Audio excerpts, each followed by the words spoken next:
Hello team, welcome to another ATP Geopolitics video with myself, Jonathan MS Pearce. Ukraine War news update, first part there of the 7th of September 2024. So sorry I'm really late.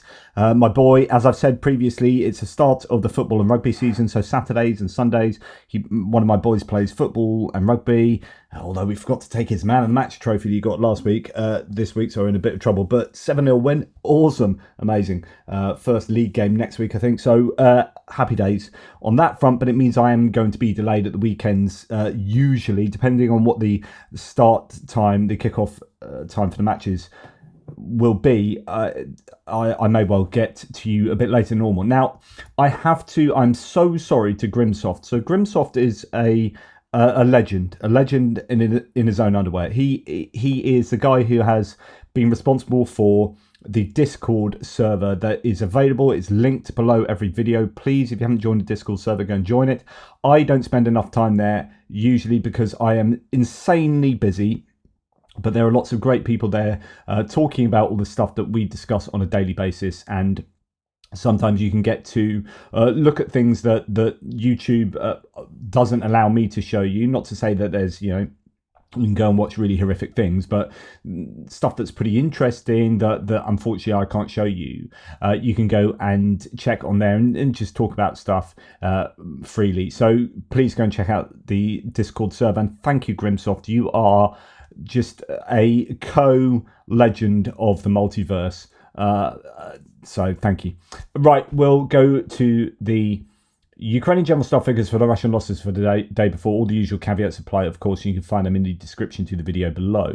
We have a slightly lower set of, well, very much lower set of statistics in a number of categories.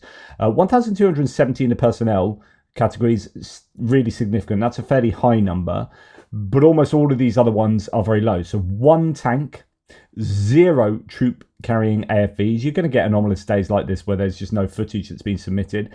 It doesn't always mean that nothing has happened yesterday in terms of there were no AFVs that were lost. It's more likely that just so happens that a unit hasn't got their evidence, because apparently the protocol is you have to get verified visual evidence of the stuff that you've destroyed, and you submit that, and then that gets submitted to the general staff, and then they add that to their list. So they don't pull these numbers out their posterior, which is arguably what the Russians do when they do release figures themselves. There are criteria that and hoops you have to jump through to some degree, right? I think my guess is that personnel is going to be somewhat more of a guesstimate, as I've said many times before, but there will be days when people haven't submitted just randomly and there are 0 losses in a given category, but it might not be that there were 0 losses, or there might have been. So it might have just been a really quiet day for Russian equipment losses. 1 tank, 0 troop carrying airfields, 29 artillery systems is still well above the daily average, but lower than we have seen in previous weeks and months. 1 anti-aircraft warfare system, depends what that is, but fairly useful there. 55 vehicles and fuel tanks is quite a decent number. 0 special pieces of special equipment. So yeah, real up and down, but down in a lot of significant categories. When we look at Andrew Perpetua's loss list, we have about a 1-to-1 ratio. If we take out the actually no, those are all vehicles. The ones in black at the bottom, they are unknown vehicles, not civilian vehicles. Anyway, yeah, about 1-to-1. If we look at the combat asset losses, the Russians have lost combat assets from there to there, and the Ukrainians from there to there. So the Ukrainians have lost more combat assets than the Russians, probably about a 1.4-to-1 ratio. So a challenging day for the Ukrainians, not what we were seeing previously before the Kursk incursion or invasion or whatever you want to call it, where the Russians were at times losing often 5-to-1, 3-to-1 certainly seemed to be the norm. If it dipped below 3-to-1, I was like, oh, that's a weak day for the Ukrainians. Now we are lucky if we get above 1.15-to-1, and this is a day where the Russians have the advantage, and a lot of that is going to be down to operations in Kursk, where the Ukrainians are going to be losing quite a few bits of equipment, and that's because they're on the attack, right? So it's just nature of the beast there, right? But I said that a million times. So we have for the Ukrainians engineering vehicle there, a boat destroyed, engineering vehicle damaged.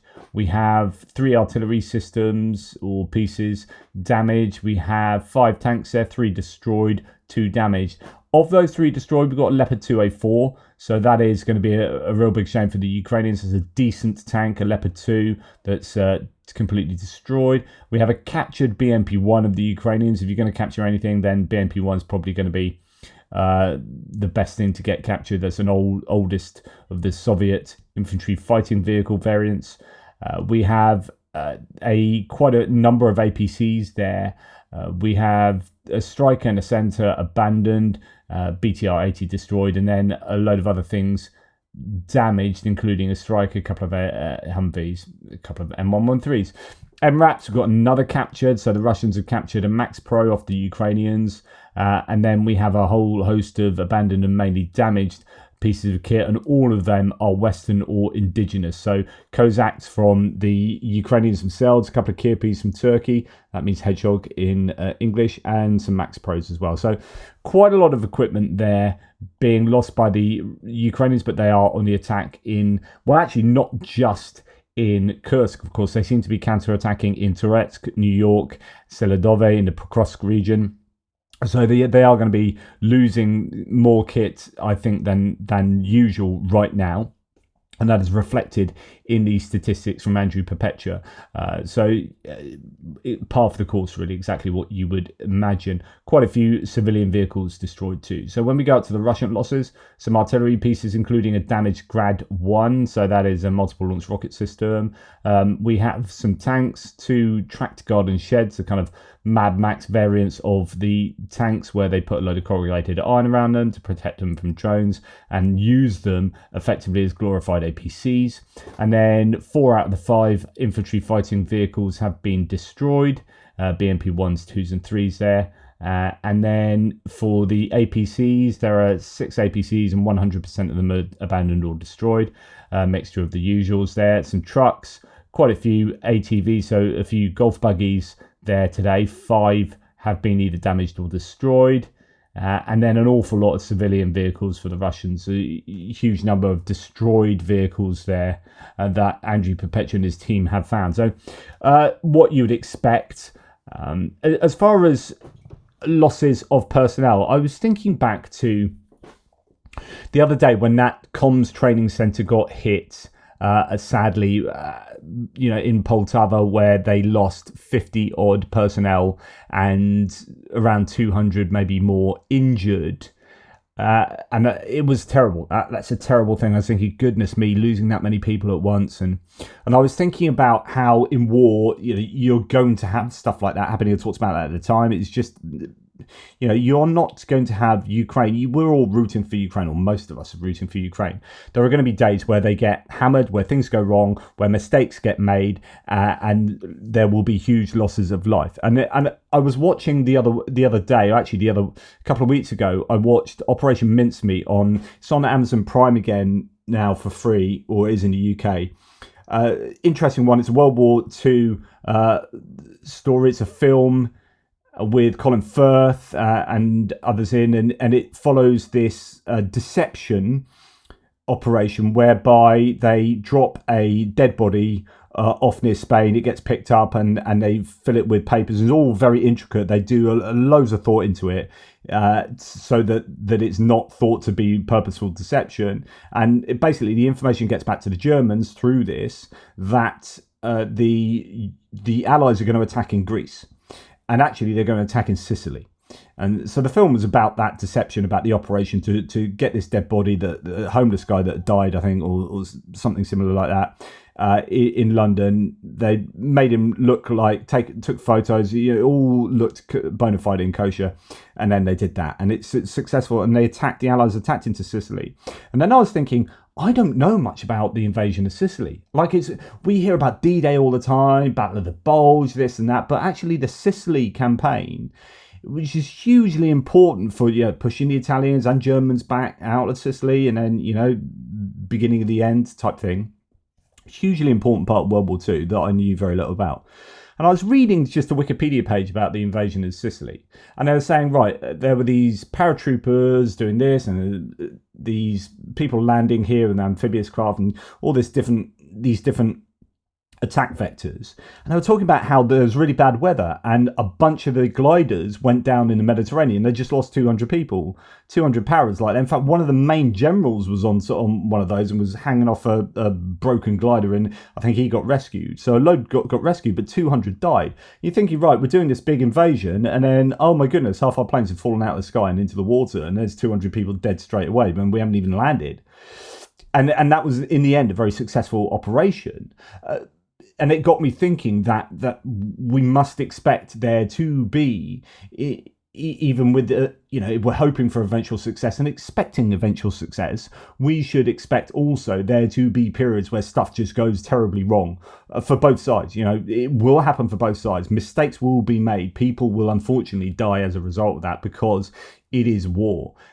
Anyway, it's just, I digress there and went off on one, but just trying to join the dots. And whenever I'm watching things, I'm trying to make links to anything, and that was a link I made there, for better or for worse. Now, looking at the latest NALCO figures for the losses, equipment losses in the Pokrovsk direction particularly. Interesting that I've said to you before, the Pokrovsk area has about a 5-to-1 loss ratio of Russian to Ukrainian losses. The Kharkiv area had about a 2-to-1 loss ratio, because the Russians actually took quite a bit of Ukrainian equipment out in the mid-range up in Kharkiv, and then the Ukrainians started tricking the Russians. And then in Kursk, where the Ukrainians are attacking into Kursk, it's about a 1.5, or it was the last time I looked, 1.5 to 1 Ukrainian to Russian losses. So Ukrainians losing more than the Russians up there because they're attacking. The Russians losing more than Ukrainians, but at a worse level than Kursk. So I'm trying to work out whether Kursk is successful. The Ukrainians are doing a better job of not having their equipment attrited, and it looks that way. So you've got a 2-to-1 Russian to Ukrainian in Kharkiv, and you've got a 5-to-1 Russian to Ukrainian in Pokrovsk, and it has been terrible. So if you go back to October last year, beginning of October last year, when they started doing those big attacks north of Avdiivka with those huge columns of vehicles, and they were just getting absolutely hammered. And then unfortunately the Ukrainians ran out of artillery ammunition, and etc, etc, and here we are now. But they've done such an amazing job, and the latest additions have kept that stat going, that ratio going. So 98 losses for the Russians against 17 losses for the Ukrainians. So that's, if it's a 5-to-1 ratio, 17 would give you 50, 35, so that's 85, actually 98. So it's worse than 5-to-1 is the addition, and that gives you 1,715 Russian losses, 1,715 against 336. So if you times that by 5, that's 1,500. 5 times that would be another 1,500 on top of, 150 on top of that. So that's about 1,650. So that is the total. I think it's probably just over 5-to-1 ratio of losses, Russian losses to Ukrainian losses. So that is a really good area for the Ukrainians in terms of attrition of the Russian equipment, material, and probably personnel on top of that, because you're not going to be losing all that equipment but not losing people, right? And quite often those pieces of equipment are full of people, so you can assume that the personnel figures will be tracking, at least in some kind of close ratio, not saying 5-to-1, but there will be many more Russian losses of personnel in the Pokrovsk area than Ukrainians. And this, you look at the map and you go, oh my goodness, the Ukrainians have lost all this territory. But the plus side is the Russians have lost all this equipment and no doubt personnel. It's incredibly expensive. The cost that's being incurred for every square kilometre there is huge. And that's being backed up by visual evidence still. Anyway, reinforcements in the Kursk region did not go well for the Russians here. This is just a massive anecdote, but I'm sure this stuff happens on both sides. Driver of a military KAMAZ truck failed to control the vehicle and crashed into a concrete fence. As a result, the T-80 tank fell off the ramp and overturned. The driver died on the spot, and the co-driver suffered multiple fractures of his lower extremities. And that's what you want to see happening, which is, I'm not talking about the death of drivers there, but like equipment being destroyed without the Ukrainians having to do anything there. That's just maybe had a few too many vodkas, and that's the end of that tank. Now, this is... I've been talking about the Russians having Well, actually, they have the advantage now. So, as Roy here says, Ukraine needs to keep up with the Russians in developing fiber optic controlled FPV drones. Now, the Ukrainians have a big advantage, it appears, and the Russians admit this, and everyone seems to know it, and the stats back this up. The Ukrainians have a big advantage with FPV drones and Mavics, drones that are dropping ordnance and or smashing into things and blowing stuff up at the kind of close range, so up to 20 kilometers, maybe with some repeaters you can get further. I think the Russians have the advantage in Lancet range drones, so maybe up to 50 kilometers behind the front line, so striking at higher value targets in the rear. I think the Russians have the advantage there. They have the advantage with reconnaissance drones as well. And you could argue in one-way attack drones, even though the Ukrainians claim that they are making drones at the same,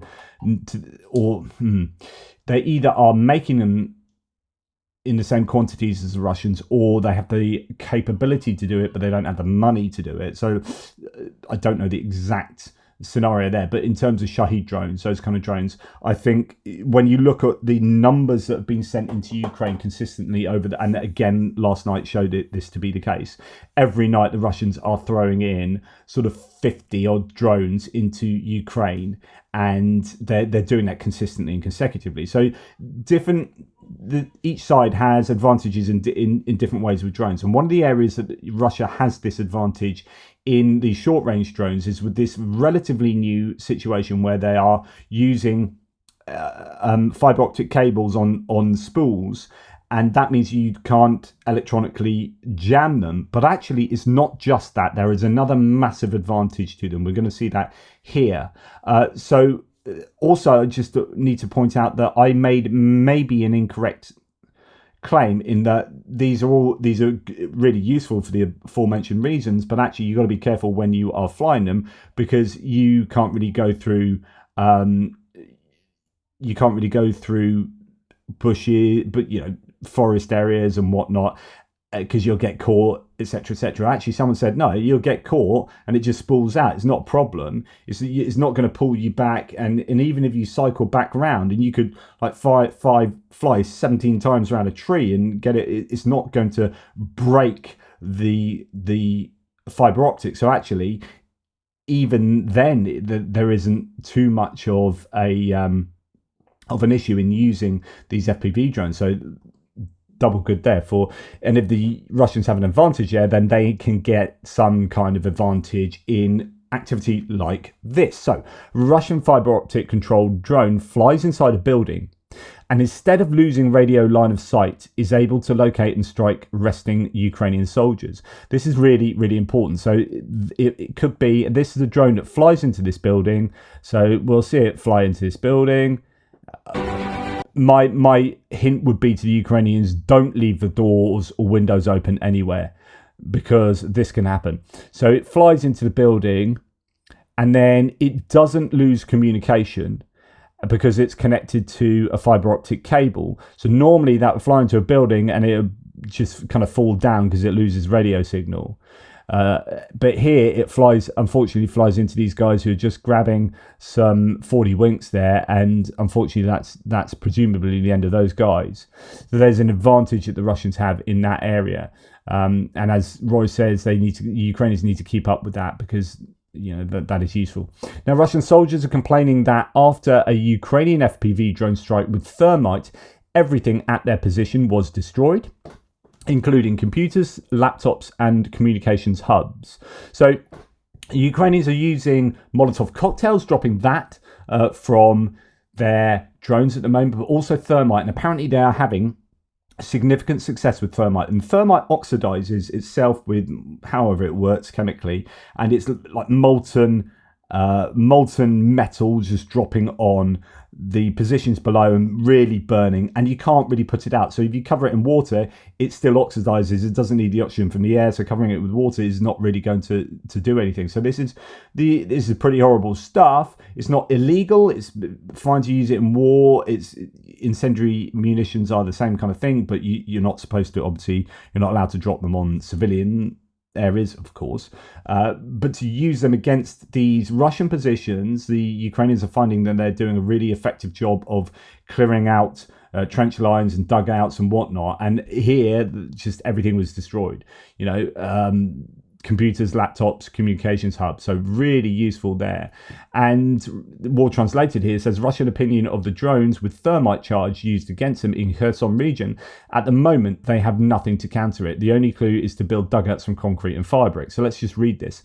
The Ukrainians, expletive, the Ukrainians also got a new drone that drops a thermite charge. This has given us a headache. The men and I are already thinking about how to protect ourselves from it. At first, we were fiddling with nets so that the drone wouldn't fly into the dugout. Then with capes and blankets so as not to be seen in the drone's thermal imager, and now we have to think of how not to get burned from the new drone.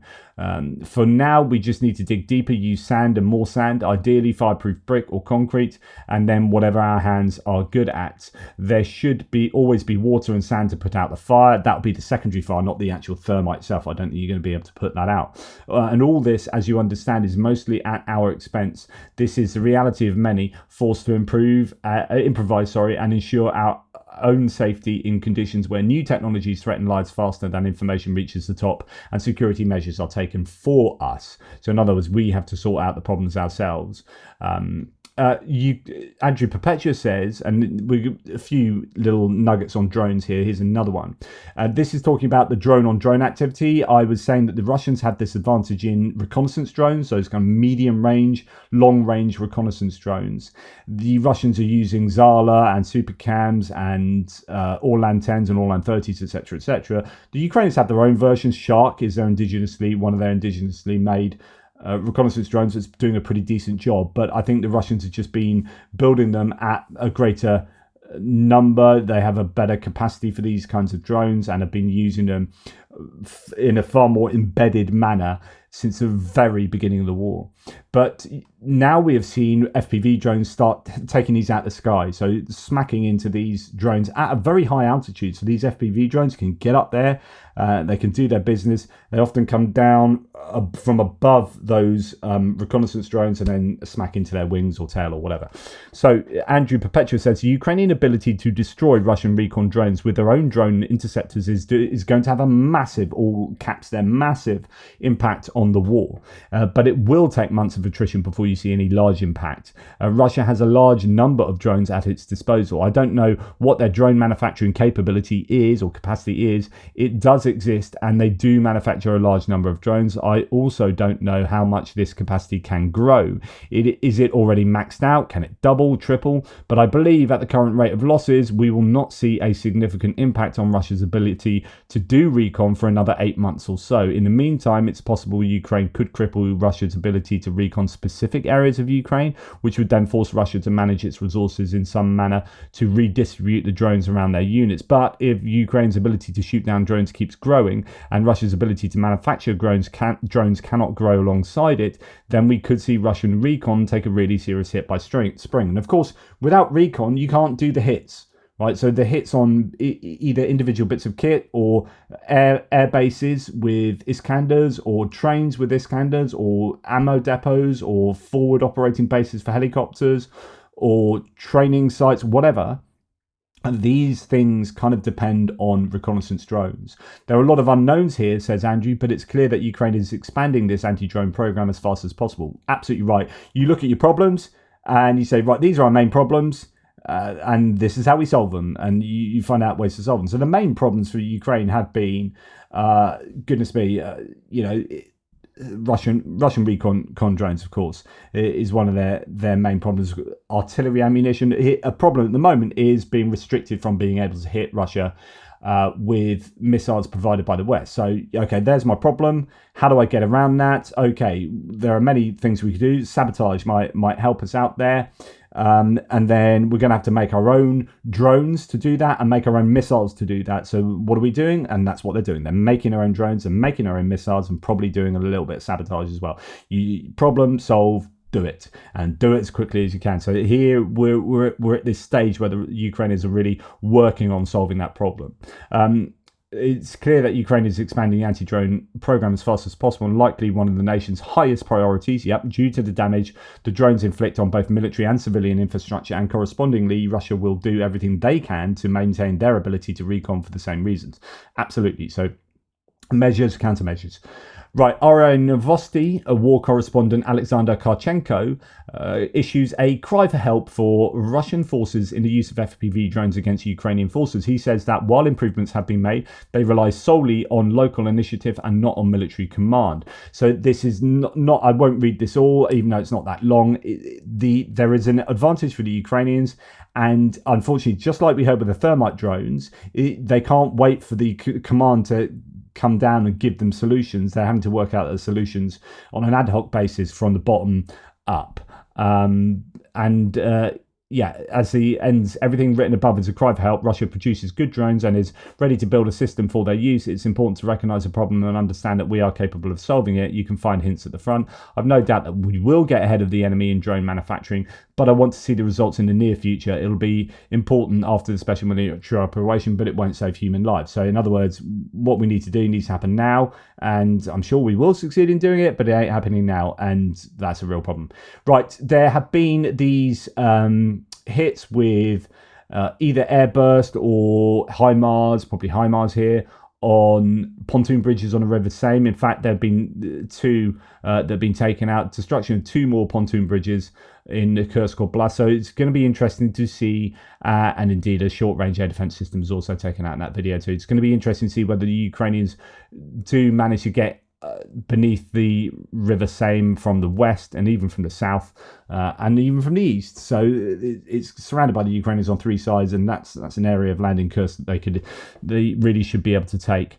Okay, railway depot in Zelenograd near Moscow was burning intensely last night. I mean, this was a massive fire, by the way, in Moscow at a railway depot. So, talking about earlier on, right, we can't hit these places with Western missiles. Sabotage is going to be one of your options, and there's every chance that this is sabotage when you've got fires burning in key logistics locations in the heart of Russia, in the heart of the capital, right? So a Moscow railway depot really seriously on fire there. So there is lots of imagery. There was lots of imagery of this last night that was pretty significant.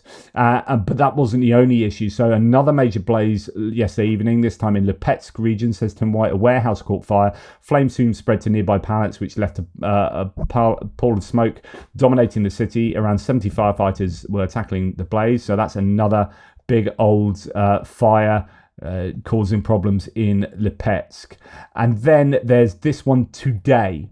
So today, Moscow celebrates City Day. The holiday began with a big fire. A multi-story car park in Odintsovo caught fire. People had to be pulled out of the building. They couldn't get themselves out. Propagandists reported 2 people had died, 1's injured, and about 20 cars burned. I don't know if that's sabotage, but there's certainly a big old fire taking place in Moscow. There was today already. So lots of fire incidents there, just in the space of sort of 12, 18 hours. That one on the railway depot in Moscow, though, I think is significant. Right, moving on to distant strikes. The Air Defense Forces of Ukraine destroyed 58 drones of the Russians last night out of 67. So 67 is another big wave. They are able to produce a lot of these now that they are producing them indigenously and not just relying on Iran to provide them. They're probably getting them from Iran as well as producing them themselves, and they are sending over consecutive waves every single night of a lot of drones. A total of 67 drones were detected. 6 drones left the controlled airspace of Ukraine, flying towards Russia, Belarus, and temporarily occupied Luhansk region. So 58 were shot down, 6 went, and some went again into Belarus. What's going on there? So that's 64, which only leaves 3. 3 more enemy drones were lost on the territory of Ukraine, presumably. So if we believe the Ukrainian General Staff, 100% of the 67 of these were shot down. I've seen some footage of one of those big old ZSU 23. I think those old school. They seem even bigger than auto cannons, just almost like flat guns, but not quite as substantial. But that, I saw one shooting down a drone yesterday. That was an all-female crew doing that one. There's video of that. Just lots of different, lots of different ways of shooting down. We've seen upgrades of things like the old OSA Soviet era air defense system with better optics. So it's interesting that I think allies or indigenously, but it is apparent that the Ukrainians are able to upgrade some of their much older kit to be able to be more useful, more effective. We've got Gepards and Cheetahs, a shed load of those now around Ukraine. They've got a network of radars. You've got a network of audio posts, so things like audio listeners, recording devices, mobile phones, even whatever, stuck on masts, and you are listening for drones, and you can then triangulate and know where all these drones are coming. So the Ukrainians are having a much better success rate at intercepting these drones. So for 67 to be flying in last night and none of them getting to their targets, if that's true, is a really good result. But there are obviously people, these things come down, and they often come down in urban areas. Russian attacks across Ukraine killed at least 4 people and injured 97, including children, according to regional authorities. On the 7th, that's today. I don't know if that's to do with just those drones. It's likely to include the strikes that we saw yesterday on Pavlohrad with those KN-23. Seems like the North Korean ballistic missiles slammed into those residential blocks in Pavlohrad. Anyway, the biggest bit of news last night was another massive set of fireworks going off in Voronezh. Now, this is not the first time, but if you remember, there's a massive ammo depot of stuff that blew up fairly recently. Was it sort of 3 weeks ago? Less than that, maybe. A really big strike on Voronezh and took out a load of weaponry. Well, Russian Telegram channels last night reported a drone attack on an ammunitions warehouse in Voronezh again. Locals reported hearing explosions all night, and there was some serious fireworks happening there. So Russian ammunition storage was targeted in Soldatskoye, Voronezh region, 126 kilometers from the front line. Russian ammunition storage there exploding after the drone attack. So you just get to see these really significant secondary explosions that look like, and that's a big old set of explosions, right? It was really triggering the firm's data. So sometimes when we see like a cluster attack maybe on an airbase, and you see that an airbase, the same sort of area of that, and you get like 6 of those red squares. Like for that many red squares for the firm's data. So the firm's is the Wildfire NASA satellite, set up where they are measuring these heat signatures and fires and whatnot.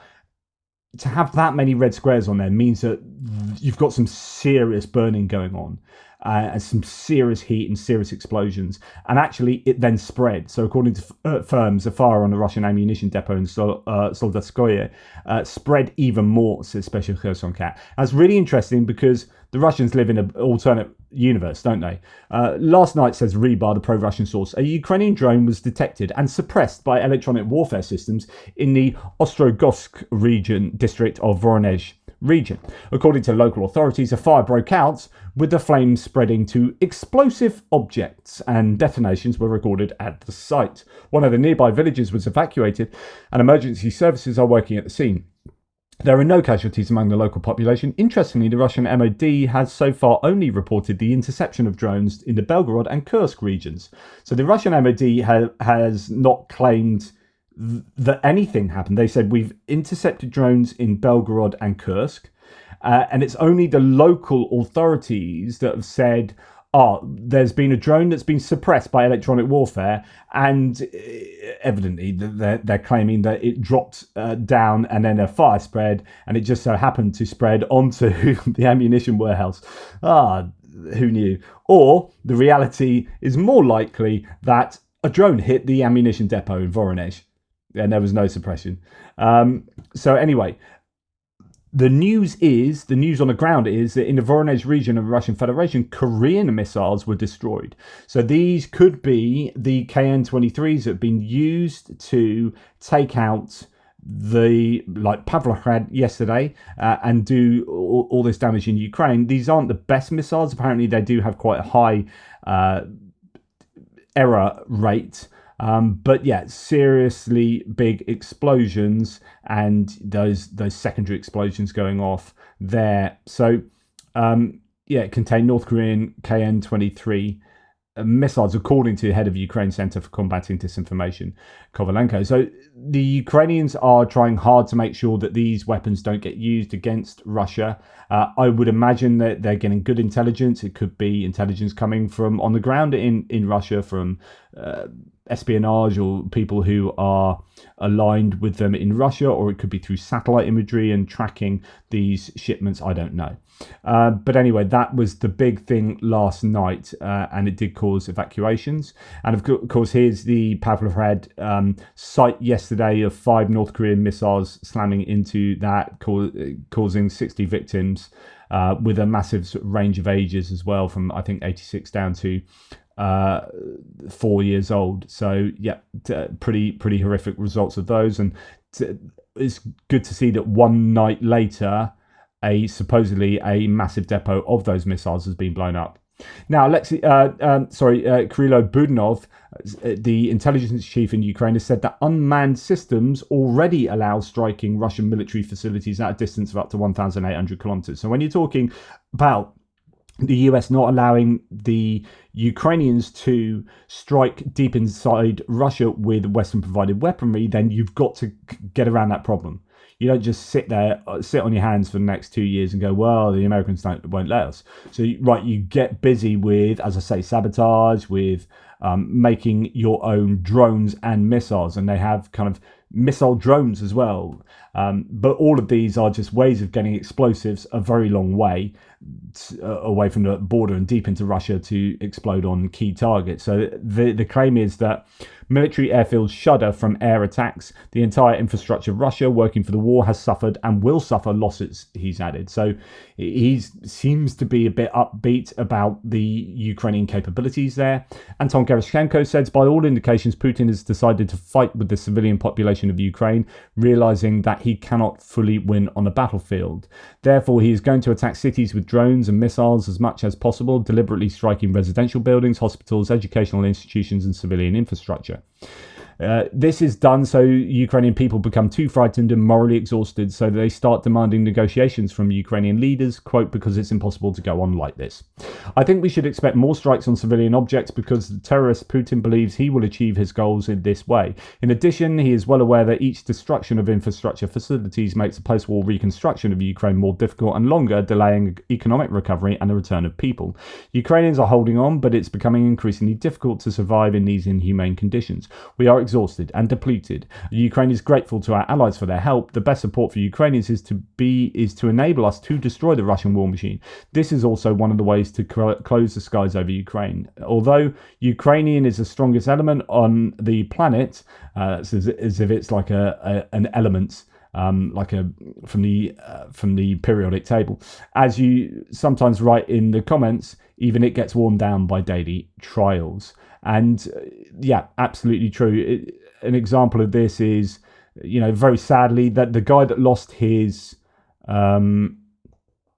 wife and 3 girls yesterday, and this is him, by the way. So he had his, not his, but there was a funeral of his family yesterday where, unfortunately, sadly, he was helped along to the funeral where he had to see his wife and 3 daughters in their coffins, in their caskets. And absolutely terrible news. That it's worth reminding ourselves of the human cost of this war. I don't talk about this enough, I don't think. As Richard Woodruff here says, this picture destroyed me.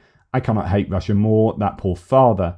And indeed, here's just a sense of who his family were. I can't use it. So these are the people who died, sadly. The 3 daughters, I think 21, 18 and 7 in the end. And the wife, 43. And there they are, just normal family. There's one of his daughters. and they are no more, just mere memories, unfortunately. So that happens, and that's happening on a daily basis, and people are getting angry that the Ukrainians are not allowed to strike deep into Russia, and rightly so. Okay, moving on to other bits and pieces. So CNN, as I mentioned yesterday, has aired footage showing the execution of Ukrainian prisoners of war by Russian forces. The first video was filmed near Pokrovsk in August, the second in May near Robotyne. So several videos here. Ukraine's Prosecutor General Kostin reported that 28 similar cases involving the killing of 62 Ukrainian soldiers are under investigation. I have probably seen half of those. It is absolutely despicable. It's despicable. Okay, interesting point here. Do you wonder why there's less and less content from Kursk, as in social media, video content coming out of Kursk? Well, the Russian command is tired of leaked videos, and now all the cell phones have been disabled. So they've obviously taken down cell phones, cell phone communication in the Kursk area, so people can't get footage out as easily. I mean, it's still getting out, but could explain why there's not quite as much coming out there. In Russia's border region, likely Belgorod, local residents caught soldiers looting their home. A video shared by a local channel shows the residents angrily confronting the soldiers, expressing their frustration and disbelief, stating that they had been helping the military since the beginning of the invasion.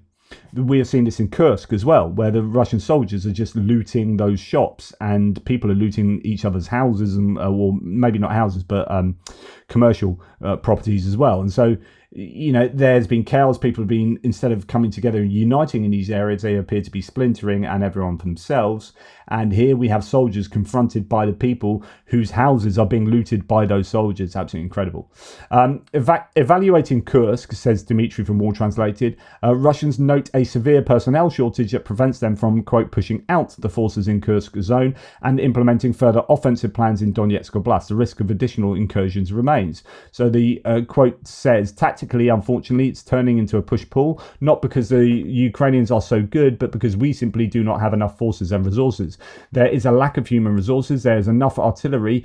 We are more or less overcoming the shell shortage with varying degrees of success, and we are trying to do something about FPVs, good, bad, but it is clear that solutions are being found. The problem is that there are no systematic solution for personnel, lack of people. And why are the operational plans of the command, both in the Donetsk and Kursk region, the directions not yet being implemented as we would like? Because there is no one. And this is the main problem. What will the Ukrainian plan for the next step? He has two options. This is an attempt to cut off Crimea from the mainland, landing troops in Crimea, although from a military point of view, this is sheer madness because the storm season is coming, and how will the infrastructure for the landing be provided? This is a one-way landing, go and die. From the point of view of PR and capture the settlement like Yalta, they can very well do this, simultaneously striking the bridge and shouting that they cut the bridge and captured the city. So they're saying that, okay, it's all terrible up in Kursk. We don't have the personnel. And at the same time, the Ukrainians could attack Crimea. I don't think that's really an option. Another option, a dangerous one, is an attempt to do an incursion into Bryansk, in the Bryansk direction, because the border to Bryansk, there are practically forests. If you bypass Bryansk, then there are forests to Kaluga. The enemy is hatching plans to bring serious light infantry sabotage and reconnaissance groups into the forest to organise sabotage actions, ambushes, cutting off infrastructure, attacks on columns, military units, government agencies.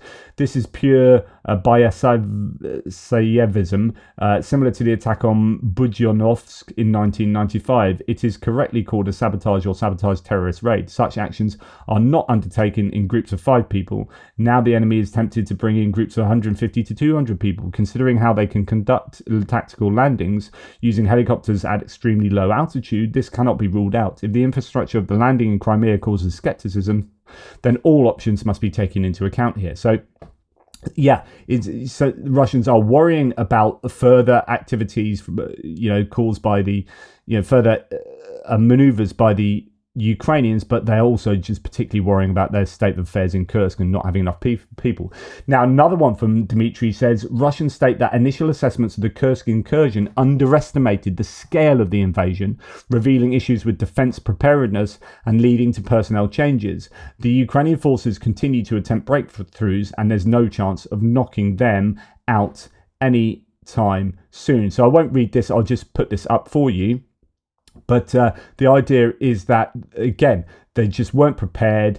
It doesn't seem like they are prepared enough still, and there are personnel issues. Now, Ward translated again, bringing us a video that he translates of war reporter Sladkov, one of these mill bloggers, commenting on the Kursk situation, that Poles, Germans, French and English are all taking part in the operation. This is absolutely common, always happens. As soon as there's some successful incursion, the Russians are often, well, always it seems, complain that particularly Poles, Polish mercenaries are fighting, etc., etc. He failed to explain why no foreign POWs have been captured and shifted this responsibility to the Russian MOD. So it's all rather convenient. It's like, yeah, they're using all these, but every single one of the soldiers that we've captured in Kursk have, of course, been Ukrainian. We haven't captured any of these people that we claim are running around doing the work of the Ukrainians. Some Ukrainian reserves are finally joining the fight alongside the last line of trenches and fortified towns 6 miles outside Pokrovsk, says Forbes, probably David Axe in Forbes. Quote, what is happening is exactly what was predicted. The AFU have begun counterattacking. So the Russians claiming that Ukrainians are now fully counterattacking in the Pokrovsk direction. I don't know. I'd wait for a good 3 or 4 days to see what turns out to be the case there. The Ukrainians have certainly had some success in doing some localized counterattacks in, say, Seladove and Turetsk possibly, but New York particularly. I don't know how long that will last. We'll just have to wait and see. And then coming on to one of the final things, a notorious Russian military intelligence unit carrying out cyber attacks in Western countries, apparently, according to Ukrainian agencies. So a notorious unit of Russia's military intelligence agency, the GRU, is carrying out cyber attacks against critical infrastructure in NATO and EU countries, as well as Ukraine, according to Western agencies. GRU Unit 29155 is believed to be responsible for a number of physical attacks in Western countries, including the poisoning of former double agent Sergei Skripal in UK, so that was the Salisbury poisonings in 2018, and ammunition warehouse explosions in Czechia in 2014. Was that Czechia or the Bulgaria? I know there was, but evidently maybe Czechia as well. The unit is also responsible for an attempted coup in Montenegro and a political destabilization campaign in Moldova. Western intelligence agencies have now uncovered that the unit has a powerful cyber arm and it has been carrying out attacks since 2020. The US charged 5 Russian intelligence officers and 1 Russian civilian on September the 5th, who are suspected to have attempted attacks against Ukraine and at least 26 NATO countries, including the US. Then it lists those people, talks a little bit about what they've been doing, engaging in a conspiracy to hack info, exfiltrate data from, leak information obtained from, and destroy computer systems associated with the Ukrainian government in advance of the Russian invasion. The group also probed a variety of protected computer systems, including those associated with 26 NATO member countries. And they've hacked the transport infrastructure of a Central European country that was supporting Ukraine. Estonia has also issued arrest warrants for some of those people as well. Although the suspects are currently known to be in Russia, the international search and arrest warrants mean that when they travel out of Russia, there is a real risk that some country will detain them and extradite them to Estonia for protection, says the Estonian prosecutor. And the Dutch military intelligence have also warned that although the Netherlands has not yet been a victim to the cyber attack from that unit, the country is a target due to its role it plays in providing logistical support for Ukraine. Operations are mainly aimed at Western governments and vital infrastructure in order to disrupt Western aid to Ukraine, the Dutch intelligence said. And finally, the Kiev Independent reports that, Dmitry Peskov, the spokesperson for the Kremlin, saying censorship is justified in a time of war. If you're talking about freedom of speech, look at France arresting Pavel Durov and Telegram, and people having to go at Elon Musk in Brazil. It's like, yeah, and Russia have banned pretty much everything, YouTube included. And you've got their spokesman saying censorship is justified. So, have a little look over there, I think, for something a little bit more censorious, if that's the correct word. Peskov's comments come on the same day that the Russian Federal Telecommunications Regulator Roskomnadzor deleted a published draft of its plans to de-anonymize Russian Telegram channels. In other words, you can't be anonymous on Russian Telegram channels. So there you go. Anyway, that's a long one. A lot of stuff from me. Sorry it was so long. Take care, guys, and speak soon.